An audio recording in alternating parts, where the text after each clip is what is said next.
Hello and welcome to part 3 of our analysis of Maya Angelou's Bump to Bump. We are going to be covering stanzas 3, 4, and 5. Hopefully I can do this in under 20 minutes. Let's see how it goes. And then you will be taking a quiz. Okay. So stanza 3, line 1 says, "Call me a name from an ugly south." And call me a name is referring to, especially in the deep south, but everywhere really. Um, People of color are called names, right? Certain stereotypical names are given, and an ugly south refers to not just the south, but ugly in terms of the deep South in America has been historically tied to slavery, segregation, systemic racism. So it's not, the speaker's not just talking about the South, it's talking about the ugly South.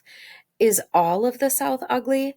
And again, we're talking about experientially ugly, not necessarily that it's ugly looking, but ugly in terms of its inherent racism. So call me a name from an ugly South. Like, what kinds of names would have been applied to um, people of color and a woman of color? And the next line will kind of feed into that. But the ugly South is a critique of that cultural legacy that places like Mississippi, Alabama, I mean, like we know, southern region of the United States. And a lot of language has been used to demean and stereotype Black people in that area. And the next line talks about that.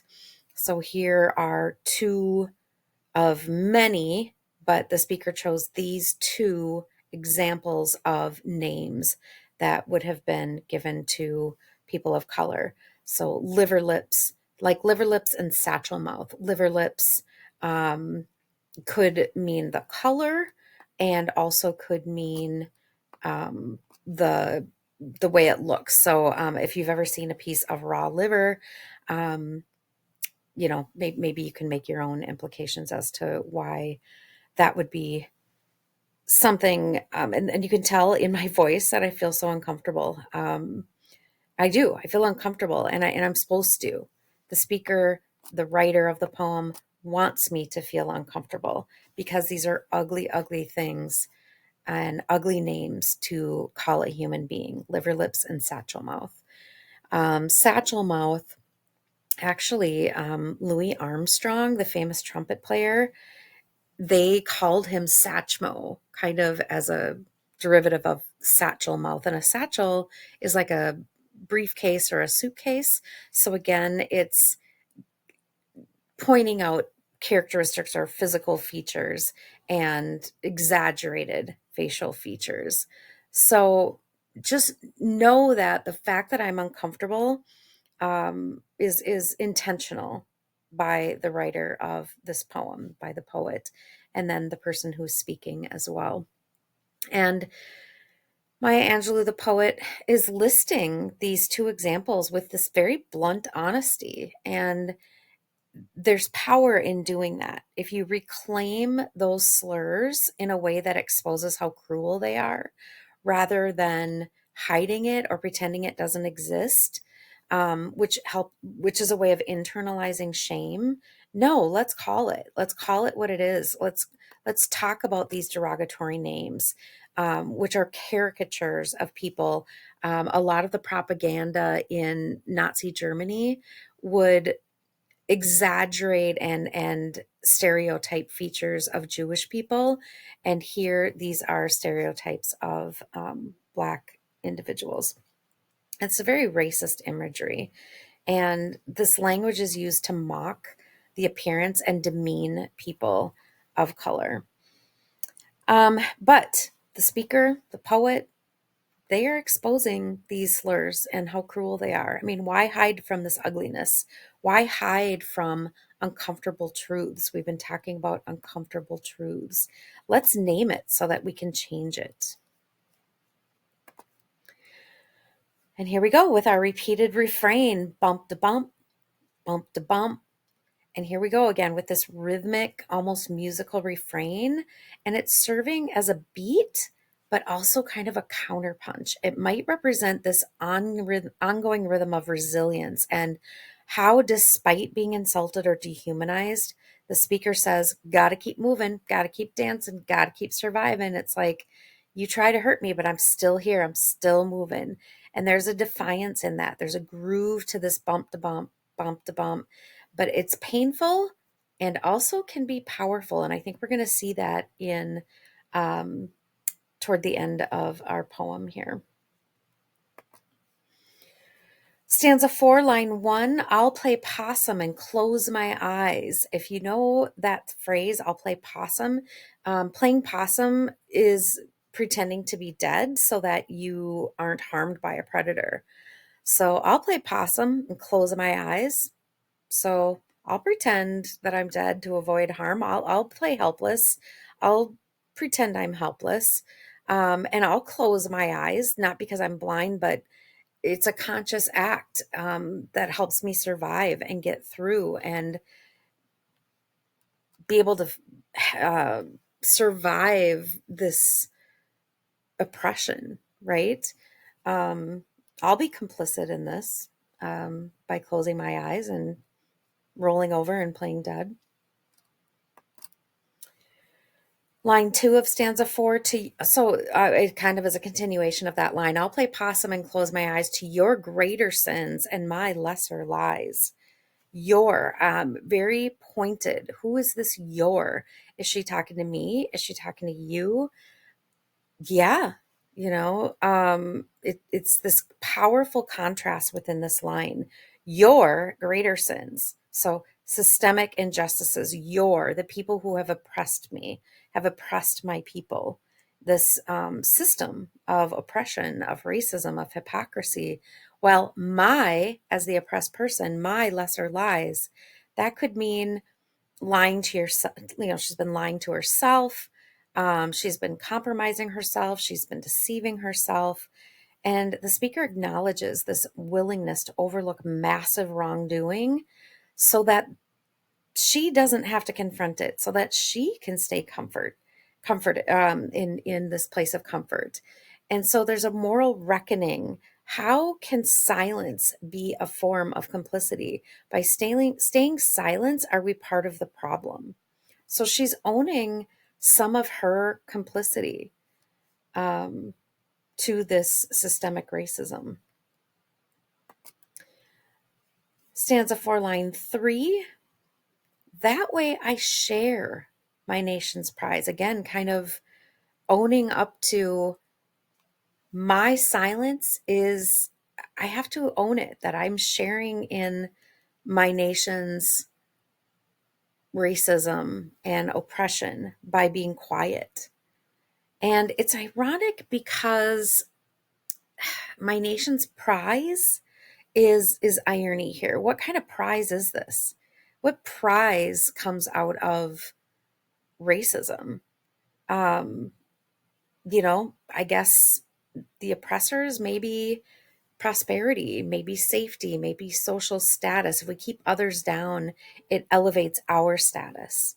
Whatever benefits come from going along with whatever the dominant system is, it's a hollow prize. It's not really a prize at all because it comes at the cost of truth. It comes at the cost of the integrity of ourselves and the people we're oppressing. And the poet, Maya Angelou, she's critiquing this American tendency to reward silence over resistance, to reward silence over justice, right? We're going to take comfort over,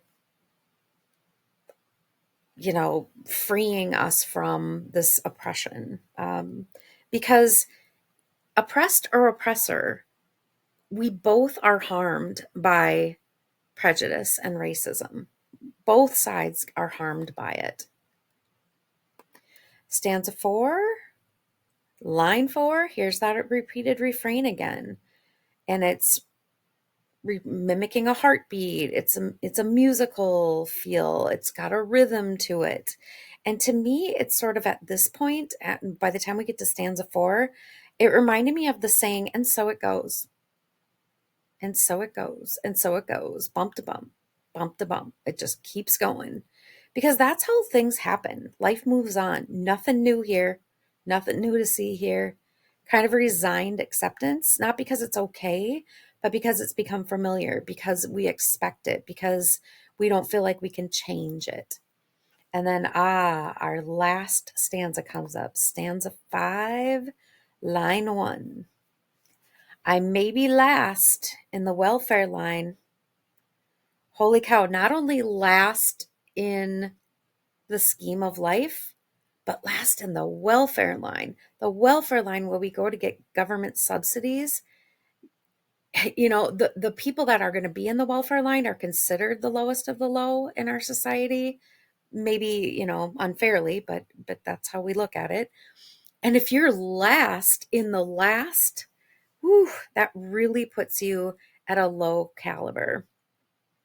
So the bottom of the bottom of the socioeconomic ladder, and those who have to rely on um, government proceeds, and I'm just going to come full, I'll just come out and just say it, since this poem is about not keeping things hidden. My family from time to time was on government assistance. I'm just gonna I'm just gonna say it. We were. And so it is close to home for me hearing that. Because it does feel demeaning, having to be on welfare. And the speaker here is feeling marginalized and oppressed by a society's standards, but it's also acknowledging their situation. Being last highlights that position of struggle and of having very few resources to speak of. Being poor is an awful place to be. It really is. Stanza 5, line 2. I may be last on the welfare line below the rim where the sun don't shine. Below the rim. So below, the surface. And then where the sun don't shine, that I don't know if that's a saying that people use anymore, but it used to be big when I was younger. Why don't you just stick it where the sun don't shine? And that just implies, why don't you just stick it up your rear? And so here the speaker, and the speaker is quite likely the poet as well, but they're speaking about burdens, about trauma, and the Black experience in America, feeling less than, feeling below the surface, deep, painful parts of the self, places that hold shame, that hold suffering, and memory to be kept away from the light. Now, the poem is bringing things to light, which is good, which is a positive. And here we are, stanza 5, line 3. Here's where we see the volta. Here's where we see the turn in the poem. And it signals this mental shift, but getting up stays on my mind. So the speaker is still burdened, but everywhere prior to this in the poem has been pretty low, pretty dismal. Where we have the turn in the poem, stanza 5, line 3.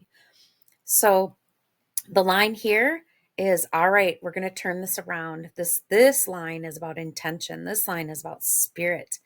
This line plants the seeds of resilience and determination. And then what do we end on? Bump to bump, bump to bump. Getting up stays on my mind. Bump to bump, bump to bump. So we know it's gonna keep going. So this poem ends with sort of a cliffhanger in a way. I mean, sort of almost a dot, dot, dot, almost an ellipsis, right? And so it goes. And so we move on. But we now have some hope. We hear the poet, we hear the speaker say, I'm going to get up and I'm going to continue on. And I'll probably keep bumping into things, right?